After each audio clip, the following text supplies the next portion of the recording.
स्वागत है जी तुहाडा दलजीत एजुकेशन वर्ल्ड उत्ते ते अज असी गल करांगे लैसन प्लैन के अगले भाग की। सो जिन्होंने विद्यार्थियों ने लैसन प्लैन का जोड़ा पिछला भाग अज तक नहीं देखा वो प्लीज़ देख लैन ताकि उन्होंने इस वीडियो की पूरी तरह समझ आ सके। सो विदाउट टाइम वेस्ट कित्या आपां शुरू करते हैं अज की वीडियो।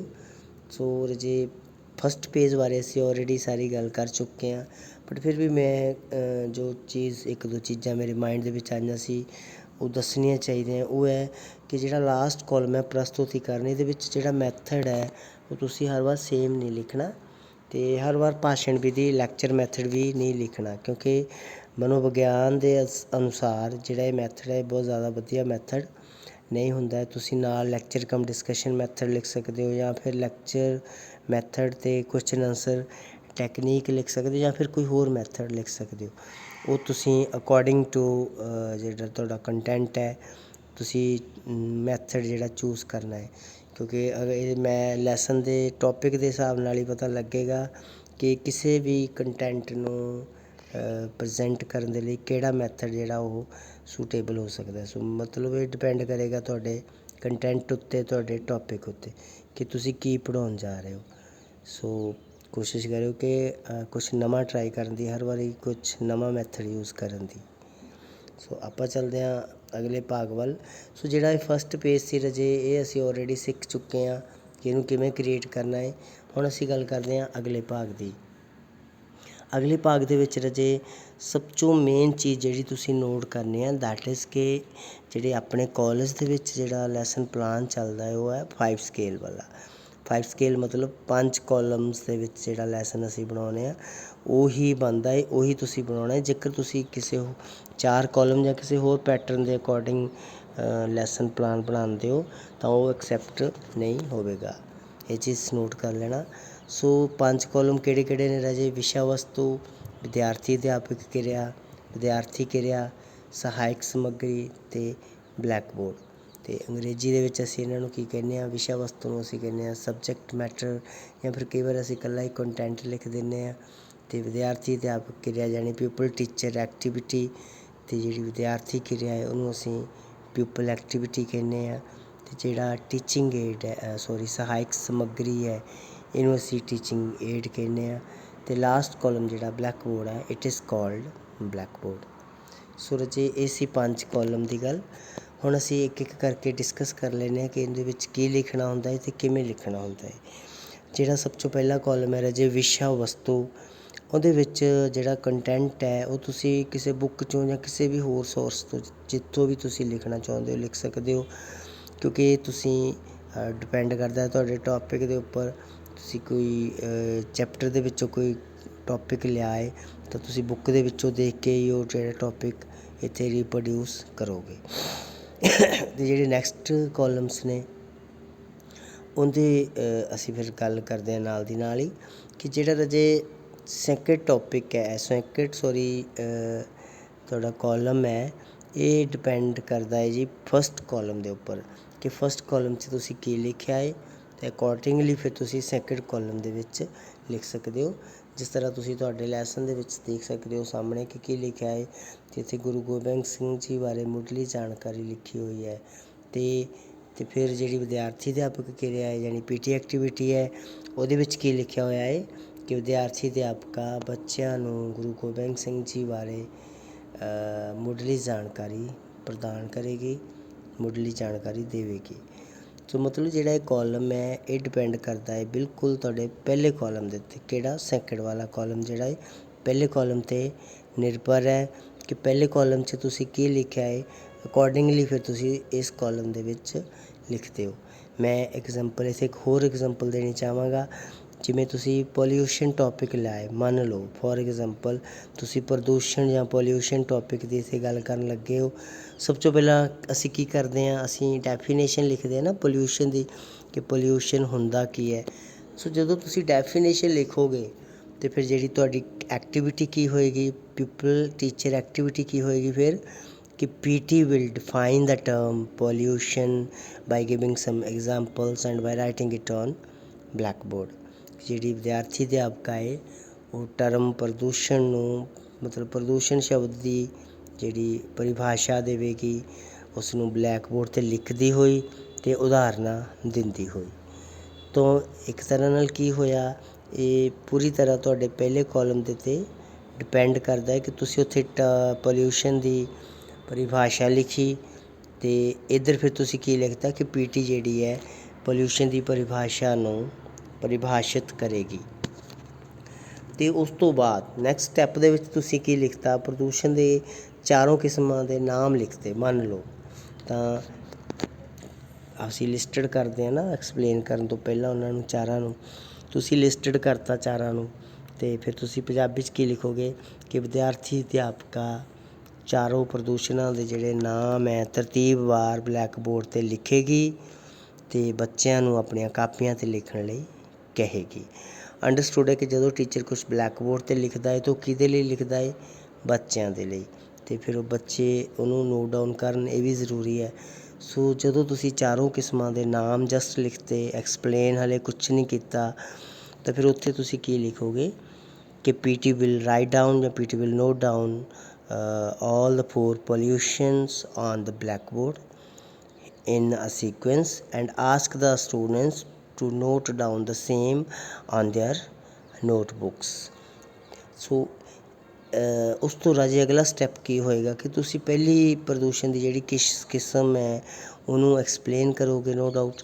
ਅਤੇ ਜਦੋਂ ਤੁਸੀਂ ਉਹਨੂੰ ਐਕਸਪਲੇਨ ਕਰੋਗੇ ਤਾਂ ਫਿਰ ਤੁਸੀਂ ਉਹਦੇ ਬਾਰੇ ਲਿਖ ਸਕਦੇ ਹੋ। ਮੰਨ ਲਓ ਤੁਸੀਂ ਸਭ ਤੋਂ ਪਹਿਲਾਂ ਹਵਾ ਪ੍ਰਦੂਸ਼ਣ ਯਾਨੀ ਏਅਰ ਪੋਲਿਊਸ਼ਨ ਬਾਰੇ ਐਕਸਪਲੇਨ ਕਰਨ ਜਾ ਰਹੇ ਹੋ, ਅਤੇ ਫਿਰ ਤੁਸੀਂ ਕੀ ਕਹੋਗੇ ਕਿ ਪੀਟੀ ਜਾਂ ਵਿਦਿਆਰਥੀ ਅਧਿਆਪਕਾ ਚਾਰਟ ਦਿਖਾਉਂਦੀ ਹੋਈ, ਵਿਦਿਆਰਥੀ ਅਧਿਆਪਕਾ ਉਪ ਵਿਸ਼ੇ ਦਾ ਚਾਰਟ ਦਿਖਾਉਂਦੀ ਹੋਈ ਵਿਦਿਆਰਥੀਆਂ ਨੂੰ ਹਵਾ ਪ੍ਰਦੂਸ਼ਣ ਬਾਰੇ ਦੱਸੇਗੀ। ਠੀਕ ਹੈ। ਐਂਡ ਇੰਗਲਿਸ਼ 'ਚ ਕੀ ਕਹਾਂਗੇ ਕਿ PT will explain about air pollution by showing the chart of the same ਜਾਂ by showing the chart of the pollution। ਦੇਖੋ ਤੁਸੀਂ ਜੇਕਰ ਕੁਐਸਚਨ ਆਨਸਰ ਟੈਕਨੀਕ ਨਾਲ ਲੈ ਕੇ ਚੱਲ ਰਹੇ ਹੋ ਤਾਂ ਤੁਸੀਂ ਇੱਥੇ ਬੱਚਿਆਂ ਤੋਂ ਕੁਐਸਚਨ ਵੀ ਪੁੱਛ ਸਕਦੇ ਹੋ, ਕਿਉਂਕਿ ਜਦੋਂ ਤੁਸੀਂ ਇੱਕ ਵਾਰੀ ਏਅਰ ਪੋਲਿਊਸ਼ਨ ਨੂੰ ਡਿਫਾਈਨ ਕਰਤਾ, ਬੱਚਿਆਂ ਨੂੰ ਪਤਾ ਲੱਗ ਗਿਆ ਕਿ ਵਾਟ ਇਜ਼ ਏਅਰ ਪੋਲਿਊਸ਼ਨ, ਤਾਂ ਹੁਣ ਬੱਚੇ ਏਬਲ ਹੋ ਚੁੱਕੇ ਨੇ ਕਿ ਉਹ ਖੁਦ ਤੋਂ ਡਿਫਾਈਨ ਕਰ ਸਕਣ ਜਾਂ ਖੁਦ ਤੋਂ ਐਗਜ਼ਾਮਪਲਸ ਦੇ ਸਕਣ। ਤਾਂ ਅਸੀਂ ਬੱਚਿਆਂ ਨੂੰ ਪੁੱਛ ਸਕਦੇ ਹਾਂ ਕਿ ਕੋਈ ਐਗਜ਼ਾਮਪਲਸ ਦਿਓ ਏਅਰ ਪੋਲਿਊਸ਼ਨ ਦੀਆਂ, ਕੋਈ 2 ਐਗਜ਼ਾਮਪਲਸ ਪੁੱਛ, ਤਾਂ ਤੁਸੀਂ ਨਾਲ ਦੀ ਨਾਲ ਇੱਥੇ ਕੁਐਸਚਨ ਵੀ ਪੁੱਛ ਸਕਦੇ ਹੋ ਕਿ ਪੋਲਿਊਸ਼ਨ ਜਿਹੜਾ ਐਕਸਪਲੇਨ ਕਰਨ ਤੋਂ ਬਾਅਦ, ਏਅਰ ਪੋਲਿਊਸ਼ਨ ਐਕਸਪਲੇਨ ਕਰਨ ਤੋਂ ਬਾਅਦ ਲਾਸਟ ਦੇ ਨਾਲ ਹੀ ਲਿਖ ਦਿਓ ਭਾਵੇਂ and will ask some questions from students, ਅਤੇ ਵਿਦਿਆਰਥੀਆਂ ਤੋਂ ਕੁਝ ਪ੍ਰਸ਼ਨ ਪੁੱਛੇਗੀ। ਤਾਂ ਪਹਿਲਾ ਪ੍ਰਸ਼ਨ ਤੁਸੀਂ ਪੁੱਛ ਸਕਦੇ ਹੋ ਕਿ ਪ੍ਰਦੂਸ਼ਣ ਜਿਹੜਾ ਕੀ ਹੁੰਦਾ ਹੈ, ਕਿਉਂਕਿ ਹੁਣ ਤੱਕ ਅਸੀਂ ਡਿਫਾਈਨ ਵੀ ਕਰ ਚੁੱਕੇ ਹਾਂ, ਜਾਂ ਫਿਰ ਤੁਸੀਂ ਹਾਲੇ ਸਿਰਫ ਅਸੀਂ ਏਅਰ ਪੋਲਿਊਸ਼ਨ ਦੀ ਗੱਲ ਕੀਤੀ ਹੈ, ਤੁਸੀਂ ਏਅਰ ਪੋਲਿਊਸ਼ਨ ਦੇ ਵਿੱਚੋਂ ਕੋਈ ਵੀ ਕੁਐਸਚਨਸ ਪੁੱਛ ਸਕਦੇ ਹੋ। ਜੇ ਲਾਈਕ ਤੁਸੀਂ ਕਹਿ ਸਕਦੇ ਹੋ ਕਿ ਏਅਰ ਪੋਲਿਊਸ਼ਨ ਦੀਆਂ ਦੇ ਕੋਈ 2 ਕਾਰਨ ਦੱਸੋ ਜਾਂ ਕੋਈ 2 ਉਦਾਹਰਨਾਂ ਦਿਓ ਕਿ ਕਿਹੜੀਆਂ ਚੀਜ਼ਾਂ ਤੋਂ ਸਾਨੂੰ ਏਅਰ ਪੋਲਿਊਸ਼ਨ ਜਿਹੜਾ ਸ਼ੋ ਹੁੰਦਾ ਹੈ, ਪਤਾ ਲੱਗਦਾ ਹੈ। ਸੋ ਜਿਹੜਾ ਕੁਐਸਚਨ ਪੁੱਛਣਾ ਇਹ ਬਹੁਤ ਹੀ ਵਧੀਆ ਚੀਜ਼ ਹੈ, ਕਿਉਂਕਿ ਬੱਚਾ ਇਨਵੋਲਵ ਰਹਿੰਦਾ ਹੈ, ਬੱਚਾ ਐਕਟਿਵ ਵੀ ਰਹਿੰਦਾ ਹੈ। ਸੋ ਰਾਜੇ ਉਸ ਤੋਂ ਬਾਅਦ ਮੰਨ ਲਓ ਤੁਸੀਂ ਨੈਕਸਟ ਜਿਹੜਾ ਕਿਸਮ ਜਿਹੜੀ ਆ ਹਵਾ ਤੋਂ ਬਾਅਦ ਪਾਣੀ ਪ੍ਰਦੂਸ਼ਣ ਦੀ ਗੱਲ ਕਰਨ ਲੱਗੇ ਹੋ, ਅਤੇ ਸਿੰਪਲੀ ਅਸੀਂ ਇਹੀ ਨਹੀਂ ਲਿਖਦੇ ਰਹਿਣਾ ਕਿ PT will explain about water pollution, PT ਜਿਹੜੀ ਹੈ ਪਾਣੀ ਪ੍ਰਦੂਸ਼ਣ, ਜਲ ਪ੍ਰਦੂਸ਼ਣ ਬਾਰੇ ਸਮਝਾਏਗੀ। ਨਹੀਂ, ਤੁਸੀਂ ਹਰ ਇੱਕ ਚੀਜ਼ ਦਿਖਾਉਣ ਦੀ ਕੋਸ਼ਿਸ਼ ਕਰਨੀ ਹੈ ਕਿ ਬੱਚੇ ਦੀ ਇਨਵੋਲਵੇਸ਼ਨ ਵੀ ਦਿਖਾਉਣੀ ਹੈ ਕਿ ਬੱਚਾ ਇਨਵੋਲਵ ਹੋ ਰਿਹਾ ਵਿੱਚ, ਟੀਚਿੰਗ ਏਡ ਯੂਜ਼ ਹੋ ਰਿਹਾ। ਵਾਰੀ ਅਸੀਂ ਤਾਂ ਹੀ ਲਿਖਦੇ ਹਾਂ ਕਿ ਚਾਰਟ ਦਿਖਾਉਂਦੀ ਹੋਈ, ਬਲੈਕ ਬੋਰਡ 'ਤੇ ਲਿਖਦੀ ਹੋਈ। ਅਸੀਂ ਕਿਉਂ ਕਹਿੰਦੇ ਹਾਂ, ਤਾਂ ਕਿ ਲੈਸਨ ਦੇ ਵਿੱਚੋਂ ਇਹ ਝਲਕ ਮਿਲੇ, ਇਹ ਪਤਾ ਲੱਗੇ ਕਿ ਤੁਸੀਂ ਲੈਸਨ ਪਲਾਨ ਵੀ ਯੂਜ਼ ਕਰ ਰਹੇ ਹੋ, ਤੁਸੀਂ ਬਲੈਕ ਬੋਰਡ ਵੀ ਯੂਜ਼ ਕਰ ਰਹੇ ਹੋ, ਤੁਸੀਂ ਜਿਹੜਾ ਟੀਚਿੰਗ ਏਡ ਅੱਜ ਪ੍ਰਿਪੇਅਰ ਕੀਤਾ ਹੈ ਚਾਰਟ ਜਾਂ ਮਾਡਲ ਜਾਂ ਜੋ ਵੀ, ਉਹ ਵੀ ਯੂਜ਼ ਕਰ ਰਹੇ ਹੋ। ਤੁਸੀਂ ਬੱਚੇ ਨੂੰ ਪ੍ਰਸ਼ਨ ਪੁੱਛ ਕੇ ਜਾਂ ਉਹਨੂੰ ਕੋਈ ਐਕਟੀਵਿਟੀ ਕਰਾ ਕੇ ਬੱਚੇ ਨੂੰ ਵੀ ਇਨਵੋਲਵ ਕਰ ਰਹੇ ਹੋ, ਮਤਲਬ it is not one sided at all. So ਇਹ ਚੀਜ਼ਾਂ ਰਾਜੇ ਜ਼ਰੂਰੀ ਹੈ। ਕਈ ਬੱਚੇ ਕੀ ਕਰਦੇ ਆ, ਉਹ ਸਿੰਪਲੀ ਲਿਖੀ ਜਾਂਦੇ ਆ, ਜੋ ਚੀਜ਼ ਅਸੀਂ ਫਸਟ ਕਾਲਮ 'ਚ ਲਿਖਤੀ ਅਤੇ ਨਾਲ ਲਿਖ ਦਿੰਦੇ ਆ ਕਿ ਬੱਚੇ ਵਿਦਿਆਰਥੀ ਅਧਿਆਪਕਾ ਇਸ ਚੀਜ਼ ਬਾਰੇ ਦੱਸੇਗੀ, ਫਿਰ ਅਗਲੀ ਲਾਈਨ ਚੀਜ਼ ਲਿਖਤੀ, ਫਿਰ ਲਿਖਤਾ ਵਿਦਿਆਰਥੀ ਅਧਿਆਪਕਾ ਇਸ ਚੀਜ਼ ਬਾਰੇ ਦੱਸੇਗੀ, ਮਤਲਬ ਸਿੰਪਲੀ। ਇਹ ਰਜੇ ਹੁੰਦਾ ਹੈ ਜਿਹੜਾ ਸੈਕਿੰਡ ਕਾਲਮ ਹੈ ਵਿਦਿਆਰਥੀ ਅਧਿਆਪਕ ਕਿਰਿਆ ਹੈ, ਅਤੇ ਪਹਿਲੇ ਜਿਹੜੇ ਟੋਪਿਕ ਦੇ ਨਾਲ ਪਹਿਲੇ ਕਾਲਮ ਦੇ ਨਾਲ ਸੰਬੰਧਿਤ ਹੁੰਦੀ ਹੈ। ਇਸ ਤੋਂ ਇਲਾਵਾ ਕੁਝ ਕਾਮਨ ਚੀਜ਼ਾਂ ਹੁੰਦੀਆਂ ਨੇ, ਜਰਨਲ ਚੀਜ਼ਾਂ ਹੁੰਦੀਆਂ ਨੇ ਜਿਹਦਾ ਅੱਜ ਦੇ ਟੋਪਿਕ ਨਾਲ ਕੋਈ ਲੈਣਾ ਦੇਣਾ ਨਹੀਂ ਹੁੰਦਾ, ਬਟ ਕਿਤੇ ਕਿਤੇ ਤੁਸੀਂ ਉਹ ਵੀ ਯੂਜ਼ ਕਰ ਸਕਦੇ ਹੋ। ਲਾਈਕ ਵਿਦਿਆਰਥੀ ਅਧਿਆਪਕ ਬੱਚਿਆਂ ਨੂੰ ਅਨੁਸ਼ਾਸਨ ਬਣਾਈ ਰੱਖਣ ਲਈ ਕਹੇਗੀ, ਬਿਕਾਜ਼ ਜ਼ਰੂਰੀ ਹੈ। ਜੇਕਰ ਕਲਾਸ ਦੇ ਵਿੱਚ ਅਨੁਸ਼ਾਸਨ ਨਹੀਂ ਹੋਵੇਗਾ ਤਾਂ ਜਿਹੜੀ ਸਾਡਾ TLP ਹੈ, ਟੀਚਿੰਗ ਲਰਨਿੰਗ ਪ੍ਰੋਸੈਸ ਹੈ, ਉਹ ਸਹੀ ਤਰੀਕੇ ਦੇ ਨਾਲ ਨਹੀਂ ਚੱਲ ਸਕੇਗਾ। ਸੋ ਜਿਹੜੀ PT ਹੈ ਬੱਚਿਆਂ ਨੂੰ ਅਨੁਸ਼ਾਸਨ ਬਣਾਈ ਰੱਖਣ ਲਈ ਕਹੇਗੀ, ਠੀਕ ਹੈ। ਇਹ ਇੱਕ ਅਲੱਗ ਲਾਈਨ ਹੈ ਜਿਹਦਾ ਟੋਪਿਕ ਦੇ ਨਾਲ ਕੋਈ ਲੈਣਾ ਦੇਣਾ ਨਹੀਂ। PT will ask the students to maintain discipline in the class। ਹੋਰ ਕੀ ਕਹਿ ਸਕਦੇ ਹੋ ਕਿ PT ਜਿਹੜੀ ਹੈ ਬੱਚਿਆਂ ਨੂੰ ਕਾਪੀਆਂ ਚੈੱਕ ਕਰਵਾਉਣ ਲਈ ਕਹੇਗੀ। PT will ask the students to show their notebooks to the PT, ਠੀਕ ਹੈ। ਇਹ ਕੁਝ ਚੀਜ਼ਾਂ ਨੇ ਜਿਹੜੀਆਂ ਤੁਸੀਂ ਅਲੱਗ ਤੋਂ ਵੀ ਲਿਖ ਸਕਦੇ ਹੋ, ਅਤੇ ਉਮੀਦ ਹੈ ਕਿ ਤੁਹਾਨੂੰ ਪਹਿਲੇ 2 ਕਾਲਮਸ ਦੀ ਜਿਹੜੀ ਸਮਝ ਆ ਗਈ ਹੋਏਗੀ। ਹੁਣ ਗੱਲ ਕਰਦੇ ਹਾਂ ਰਾਜੇ ਤੀਸਰੇ ਕਾਲਮ ਦੀ, ਜਿਹੜੀ ਹੈ ਵਿਦਿਆਰਥੀ ਕਿਰਿਆ। ਵਿਦਿਆਰਥੀ ਕਿਰਿਆ ਰਾਜੇ ਕੀ ਹੈ ਕਿ ਇਹ ਸੈਕਿੰਡ ਕਾਲਮ ਦੇ ਨਾਲ ਰਿਲੇਟਡ ਹੈ, ਸੰਬੰਧਿਤ ਹੈ ਬਿਲਕੁਲ ਵੀ, ਕਿਉਂਕਿ ਦੇਖਿਆ ਜਾਵੇ ਤਾਂ ਸਾਰੇ ਹੀ ਕਾਲਮ ਆਪਸ ਵਿੱਚ ਇੰਟਰਲਿੰਕਡ ਨੇ, ਜੁੜੇ ਹੋਏ ਨੇ। ਜੇ ਸੈਕਿੰਡ ਪਹਿਲੇ ਨਾਲ ਜੁੜਿਆ ਹੈ ਤਾਂ ਥਰਡ ਜਿਹੜਾ ਉਹ ਸੈਕਿੰਡ ਦੇ ਨਾਲ ਜੁੜਿਆ ਹੋਇਆ ਹੈ। ਹੁਣ ਬੱਚਿਆਂ ਨੇ ਕਿਹੜੀ ਕਿਰਿਆ ਕਰਨੀ ਹੈ, ਜੋ PT ਕਿਰਿਆ ਕਰ ਰਹੀ ਹੈ ਉਹਦੇ ਅਕੋਰਡਿੰਗ, ਜਾਂ ਫਿਰ ਜੋ PT ਉਹਨਾਂ ਨੂੰ ਕਰਨ ਦੇ ਲਈ ਕਹਿ ਰਹੀ ਹੈ। ਜੇਕਰ PT ਕੁਛ ਡਿਫਾਈਨ ਕਰਕੇ ਬਲੈਕ ਬੋਰਡ 'ਤੇ ਲਿਖ ਰਹੀ ਹੈ ਤਾਂ ਬੱਚੇ ਕੀ ਕਰਨਗੇ, ਬੱਚੇ ਸਿਰਫ ਧਿਆਨ ਨਾਲ ਸੁਣਨਗੇ ਨਾ। ਜੇ PT ਸਮਝਾ ਰਹੀ ਹੈ ਤਾਂ ਬੱਚੇ ਸਿਰਫ ਸੁਣਨਗੇ। ਤਾਂ ਅਸੀਂ ਜਿਵੇਂ ਫਸਟ 'ਤੇ ਅਸੀਂ ਲਿਖਾਂਗੇ ਕਿ PT will ਪੋਲਿਊਸ਼ਨ ਦੀ ਜੇਕਰ ਗੱਲ ਕਰੀਏ ਕਿ PT will define the term pollution by writing it on blackboard and by giving some examples। ਅਤੇ ਅਸੀਂ ਫਿਰ ਬੱਚਿਆਂ ਵਾਲੇ ਕਾਲਮ 'ਚ ਕੀ ਲਿਖਾਂਗੇ, ਥਰਡ ਕਾਲਮ 'ਚ ਕੀ ਲਿਖਾਂਗੇ ਕਿ students will listen very carefully to the PT, ਜਾਂ ਬੱਚੇ ਜਿਹੜੇ ਵਿਦਿਆਰਥੀ ਅਧਿਆਪਕਾਂ ਨੂੰ ਧਿਆਨ ਨਾਲ ਸੁਣਨਗੇ, ਕਿਉਂਕਿ ਇੱਥੇ ਬੱਚਿਆਂ ਦੇ ਕਰਨ ਲਈ ਹੋਰ ਫਿਲਹਾਲ ਕੁਛ ਨਹੀਂ ਹੈਗਾ, ਸਿਰਫ ਉਹਨਾਂ ਨੇ ਧਿਆਨ ਨਾਲ ਸੁਣਨਾ ਹੈ। ਜਿਹੜੀ ਵੀ ਡੈਫੀਨੇਸ਼ਨ, ਜਿਹੜੀ ਵੀ ਪਰਿਭਾਸ਼ਾ ਦਿੱਤੀ ਜਾ ਰਹੀ ਹੈ। ਦੂਜੇ ਨੰਬਰ 'ਤੇ ਅਸੀਂ ਕਿਹਾ ਸੀ ਕਿ PT ਜਿਹੜੀ ਹੈ will note down all the types of pollution on the blackboard and will ask the students to note down the same on their notebooks। ਇਹੀ ਕਿਹਾ ਸੀ ਨਾ ਆਪਾਂ ਬੱਚਿਆਂ ਨੂੰ ਕਿ ਆਪਣੀਆਂ ਕਾਪੀਆਂ 'ਤੇ ਲਿਖਣ ਲਈ ਕਹੇਗੀ। ਹੁਣ ਉੱਥੇ ਉਹਨਾਂ ਨੂੰ ਇੱਕ ਇੰਸਟਰਕਸ਼ਨ ਵੀ ਮਿਲੀ ਹੈ PT ਤੋਂ ਕਿ ਪਹਿਲਾਂ ਸੁਣੋ ਅਤੇ ਫਿਰ ਨੋਟ ਕਰੋ, ਸਮਝੋ ਅਤੇ ਲਿਖੋ। ਅਤੇ ਆਪਾਂ ਫਿਰ ਕੀ ਲਿਖਾਂਗੇ ਕਿ students will try to understand about all the types of pollution and will note down the same on their notebooks। ਬੱਚੇ ਲਿਖੀਆਂ ਹੋਈਆਂ ਕਿਸਮਾਂ ਨੂੰ ਸਮਝਣਗੇ ਅਤੇ ਆਪਣੀਆਂ ਕਾਪੀਆਂ 'ਤੇ ਲਿਖਣਗੇ, ਠੀਕ ਹੈ। ਤੀਜੇ 'ਚ ਅਸੀਂ ਪਹਿਲੀ ਟਰਮ ਜਿਹੜੀ ਪੋਲਿਊਸ਼ਨ ਦੀ ਪਹਿਲਾ ਪੁਆਇੰਟ ਅਸੀਂ ਡਿਸਕਸ ਕਰਤਾ ਸੀ ਹਵਾ ਪ੍ਰਦੂਸ਼ਣ ਯਾਨੀ ਏਅਰ ਪੋਲਿਊਸ਼ਨ। ਤਾਂ ਫਸਟ ਕਾਲਮ 'ਚ ਅਸੀਂ ਲਿਖਿਆ ਸੀ ਕਿ ਏਅਰ ਪੋਲਿਊਸ਼ਨ ਹੁੰਦਾ ਕੀ ਹੈ। ਸੈਕਿੰਡ ਕਾਲਮ 'ਚ ਅਸੀਂ ਦੱਸਿਆ ਸੀ ਕਿ PT will explain about air pollution by showing the chart or by writing it on blackboard ਜਾਂ with the help of blackboard। ਅਤੇ ਕੰਟੈਂਟ ਦੇ ਅਕੋਰਡਿੰਗ PT ਨੇ ਦੱਸਤਾ। ਹੁਣ ਪੀਪਲ ਟੀਚਰ ਜਿਹੜੇ ਉਹ ਕੀ ਕਰਨਗੇ, ਉਹ ਜਸਟ ਸੁਣਨਗੇ ਅਤੇ ਸਮਝਣਗੇ। ਜੇਕਰ ਚਾਰਟ ਦਿਖਾਇਆ ਜਾ ਰਿਹਾ ਹੈ ਤਾਂ ਬੱਚੇ ਚਾਰਟ ਨੂੰ ਧਿਆਨ ਨਾਲ ਦੇਖਣਗੇ, ਵਿਦਿਆਰਥੀ ਚਾਰਟ ਨੂੰ ਧਿਆਨ ਨਾਲ ਦੇਖਣਗੇ ਅਤੇ ਸਮਝਣਗੇ, ਠੀਕ ਹੈ। Students will watch the chart very carefully and will try to understand, ਅਤੇ ਸਮਝਣ ਦੀ ਕੋਸ਼ਿਸ਼ ਕਰਨਗੇ। ਇਹ ਹੈ ਜੇ ਜਿਹੜਾ ਥਰਡ ਕਾਲਮ ਹੈ ਬਿਲਕੁਲ ਸੈਕਿੰਡ ਦੇ ਨਾਲ ਸੰਬੰਧ ਰੱਖਦਾ ਹੈ। ਜਿਵੇਂ ਮੈਂ ਕਿਹਾ ਸੀ ਕੁਛ ਕਾਮਨ ਚੀਜ਼ਾਂ ਨੇ, ਲਾਈਕ ਕਿ ਵਿਦਿਆਰਥੀ ਅਧਿਆਪਕਾ ਡਿਸਿਪਲਿਨ ਜਿਹੜਾ ਅਨੁਸ਼ਾਸਨ ਬਣਾਈ ਰੱਖਣ ਨੂੰ ਕਹੇਗੀ। ਤਾਂ ਫਿਰ ਅਸੀਂ ਬੱਚਿਆਂ ਵਾਲੇ ਕਾਲਮ 'ਚ ਕੀ ਲਿਖਾਂਗੇ, ਬੱਚੇ ਅਨੁਸ਼ਾਸਨ ਬਣਾਈ ਰੱਖਣਗੇ। ਜਿਵੇਂ ਅਸੀਂ ਕਿਹਾ ਸੀ ਕਿ PT ਜਿਹੜੀ ਹੈ ਬੱਚਿਆਂ ਨੂੰ ਆਪਣੀਆਂ ਕਾਪੀਆਂ ਚੈੱਕ ਕਰਵਾਉਣ ਲਈ ਕਹੇਗੀ, ਤਾਂ ਬੱਚਿਆਂ ਵਾਲੇ ਕਾਲਮ 'ਚ ਕੀ ਆਏਗਾ, ਬੱਚੇ ਆਪਣੀਆਂ ਕਾਪੀਆਂ ਵਿਦਿਆਰਥੀ ਅਧਿਆਪਕਾਂ ਨੂੰ ਚੈੱਕ ਕਰਵਾਉਣਗੇ। ਸੋ ਇਹ ਸੀ ਅਜੇ ਜਿਹੜੇ ਪਹਿਲੇ 3 ਕਾਲਮਸ ਨੇ। ਮੈਂ ਬਰੀਫ ਦੇ ਵਿੱਚ ਦੱਸਤਾ। ਫਿਰ ਵੀ ਕਿਸੇ ਬੱਚੇ ਨੂੰ ਕੋਈ ਡਾਊਟ ਹੋਵੇ ਤਾਂ ਤੁਸੀਂ ਮੈਥੋਂ ਦੁਬਾਰਾ ਰਾਜੇ ਪੁੱਛ ਸਕਦੇ ਹੋ ਕੁਛ ਵੀ। ਹੁਣ ਗੱਲ ਕਰ ਲੈਂਦੇ ਹਾਂ ਫੋਰਥ ਕਾਲਮ ਦੀ। ਫੋਰਥ ਕਾਲਮ ਹੈ ਰਾਜੇ ਟੀਚਿੰਗ ਏਡ।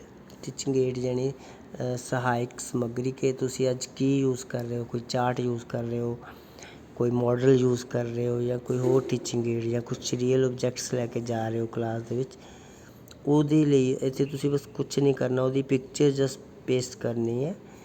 ਸੋ ਜਿਹੜੇ ਕੁਝ ਇਹੋ ਜਿਹੇ ਟੋਪਿਕਸ ਹੈ ਨੇ ਜਿਨ੍ਹਾਂ ਦਾ ਮਤਲਬ ਪਿਕਚਰ ਜਿਹੜੀ ਅਵੇਲੇਬਲ ਨਹੀਂ ਹੁੰਦੀ ਜਾਂ ਪੋਸੀਬਲ ਨਹੀਂ ਹੈ ਕਿ ਅਸੀਂ ਉਸ ਚੀਜ਼ ਦੀ ਪਿਕਚਰ ਇੱਥੇ ਲਗਾ ਸਕੀਏ, ਤਾਂ ਉੱਥੇ ਤੁਸੀਂ ਫਿਰ ਇੱਕ ਚਾਰਟ ਲੈ ਕੇ, ਕਲਰਫੁੱਲ ਸ਼ੀਟ ਦਾ ਇੱਕ ਚਾਰਟ ਲੈ ਕੇ, ਕਲਰਫੁੱਲ ਪੀਸ ਆਫ ਪੇਪਰ ਲੈ ਕੇ, ਲਾਈਕ ਸਕ੍ਰੈਪ ਬੁੱਕ ਦਾ ਜਿਵੇਂ ਪੇਜ ਹੁੰਦਾ ਹੈ, ਇਹੋ ਜਿਹੇ ਕਿਸੇ ਕਲਰਫੁੱਲ ਪੇਜ ਦਾ ਇੱਕ ਪੀਸ ਲੈ ਕੇ, ਪੀਸ ਦਾ ਜਿਹੜਾ ਸਾਈਜ਼ ਹੈ ਉਹ ਬਲੈਕ ਬੋਰਡ 'ਤੇ ਜਿੰਨਾ ਹੋਣਾ ਚਾਹੀਦਾ ਹੈ, ਜਿੰਨਾ ਤੁਸੀਂ ਬਲੈਕ ਬੋਰਡ ਦਾ ਸਾਈਜ਼ ਰੱਖਦੇ ਹੋ, ਸੋ ਉਹਨੂੰ ਤੁਸੀਂ ਇੱਥੇ ਪੇਸਟ ਕਰ ਸਕਦੇ ਹੋ। ਅਤੇ ਉਹਦੇ 'ਤੇ ਤੁਸੀਂ ਕੰਟੈਂਟ ਜਿਹੜਾ ਲਿਖ ਸਕਦੇ ਹੋ, ਜਿਹੜਾ ਫਸਟ ਕਾਲਮ ਵਾਲਾ ਕੰਟੈਂਟ ਹੈ, ਬਟ ਹੂ ਬ ਹੂ ਉਹਨੂੰ ਉਤਾਰਨਾ ਨਹੀਂ, ਜਸਟ ਵਿੱਚੋਂ ਕੁਛ ਚੀਜ਼ਾਂ ਲਿਖ ਕੇ ਡੋਟ ਲਾ ਸਕਦੇ ਹੋ। ਬਲੈਕ ਬੋਰਡ 'ਤੇ ਵੀ ਤੁਸੀਂ ਪੂਰਾ ਡਿਟੇਲਡ ਨਹੀਂ ਲਿਖਣਾ ਹੁੰਦਾ, ਜਸਟ ਡੋਟ ਲਾ ਕੇ ਹੀ ਲਿਖ ਸਕਦੇ ਹੋ। ਜਸਟ ਅਸੀਂ ਸ਼ੋਅ ਕਰ ਰਹੇ ਹਾਂ ਕਿ ਅਸੀਂ ਬਲੈਕ ਬੋਰਡ ਯੂਜ਼ ਕੀਤਾ, ਅਸੀਂ ਟੀਚਿੰਗ ਏਡ ਯੂਜ਼ ਕੀਤਾ, ਕਿਉਂਕਿ ਸਾਡੇ ਲਈ ਪੋਸੀਬਲ ਨਹੀਂ ਕਿ ਅਸੀਂ ਮਾਡਲ ਨੂੰ ਇਸ ਕਾਲਮ ਦੇ ਵਿੱਚ ਲਿਆ ਕੇ ਦਿਖਾ ਸਕੀਏ ਜਾਂ ਪੂਰੇ ਬਲੈਕ ਬੋਰਡ ਨੂੰ ਇੱਥੇ ਲਿਆ ਕੇ ਦਿਖਾ ਸਕੀਏ।